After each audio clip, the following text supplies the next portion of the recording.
In July of 2002, a former NBA champion set sail into the South Pacific with his girlfriend, a seasoned boat captain, and his own brother. This journey would set in motion a series of events. At first, nothing seemed unusual. Days passed, then weeks. No calls, no sightings, no explanation, until the boat returned with only one aboard. And what he said happened out on the ocean would raise more questions than answers. Because somewhere between paradise and open water, 3 people mysteriously vanished, and the truth may have sunk with them. This is Murder Vault Chronicles. This is the story of Bison Dele and his brother Miles Dabord. He was 6'10", powerful, intelligent, and unlike most athletes, never seemed to belong to the game that made him famous. Before the world knew him as Bison Dele, he was Brian Williams, a first-round NBA draft pick, a champion with the Chicago Bulls, a man who had already reached the peak of professional basketball. But success never seemed to anchor him. Teammates described him as distant, thoughtful, searching. While other athletes chased endorsements and legacy, he chased something else entirely: freedom. At the height of his career, with millions still on the table, Bison Dele walked away from the NBA. Just like that, no farewell tour, no final season.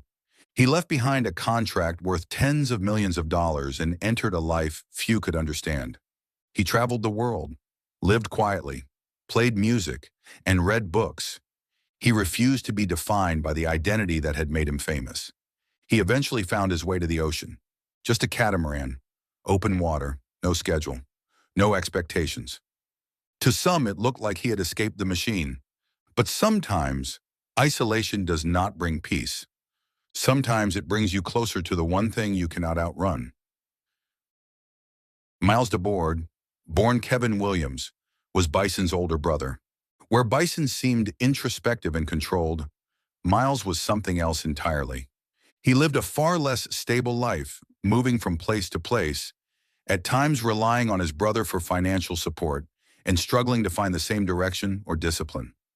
Reports would later describe the brothers' relationship as strained, marked by years of unresolved conflict and tension. Even before their final voyage, things felt wrong. At one point, a crew member reportedly left the boat. He couldn't tolerate the tense atmosphere between the two brothers. Whatever history they carried, it did not stay on land. That tension joined them on the water. Early July 2002, Bison Dele prepared for a journey of a lifetime. He boarded his catamaran, the Hakuna Matata, in Tahiti. The anticipation of the unknown blended with the salt in the air. With him were 3 people. His girlfriend, Serena Carlin, a woman rebuilding her life and looking toward the future. Bertrand Saldo, the experienced skipper, trusted to guide the vessel across open water. And his brother, Miles Dabord. On July 6, 2002, they set sail. The destination? Hawaii. The last known communication came just 2 days later, on July 8, 2002. Shortly after that, the world went quiet. Then, silence. No distress call, no warning, just an empty horizon.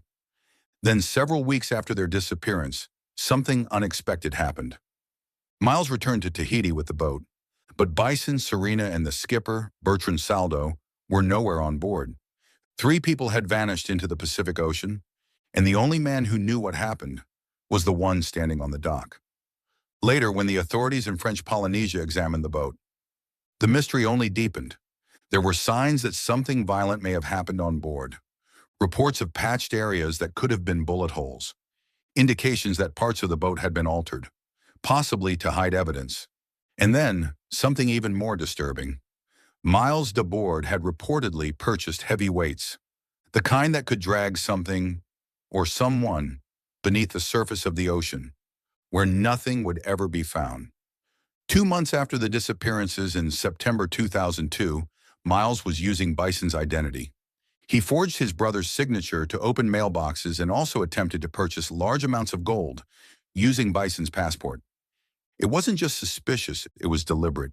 It suggested planning, intent, and most chilling of all, it suggested that Miles knew Bison Dele would never come back. Investigators began closing in on Miles as the pressure mounted. Soon, the FBI also became involved. The case was no longer just a disappearance. It was a suspected triple homicide, and all eyes turned to Miles Dabord. Finally, Miles told his story, a story that, if true, would change everything. According to him, it started with an accident. He claimed that Serena Carlin had been fatally injured during an argument between him and Bison, striking her head on the boat and dying unintentionally. Bertrand Saldo, the captain, wanted to report her death to the police, but Bison panicked. Miles claimed Bison killed Saldo to prevent him from calling the police, and then, in what he described as self-defense, he shot and killed Bison. He then threw the bodies of Bison, Serena, and Bertrand Saldo overboard. 3 deaths, a chain of chaos.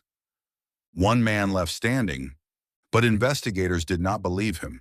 The physical evidence did not match the story. His behavior did not match that of a man in fear, and the actions taken, the purchases, the identity theft, the alterations to the boat, they painted a different picture, a darker one. Before authorities could fully confront him, before a trial, before a confession, Miles Dabord disappeared again. He was found days later, unconscious near the California-Mexico border. He intentionally overdosed on insulin and slipped into a coma. Then, on September 27, 2002, Miles Dabord died. With him, died the only first-hand account of what truly happened on the catamaran. No bodies were ever recovered. No trial ever took place. No final verdict was ever spoken in a courtroom. Only a theory. 3 people vanished into open water. A brother returned alone. And the truth, what really happened, remains elusive. This has been Murder Vault Chronicles. Please like, share, and subscribe to the channel.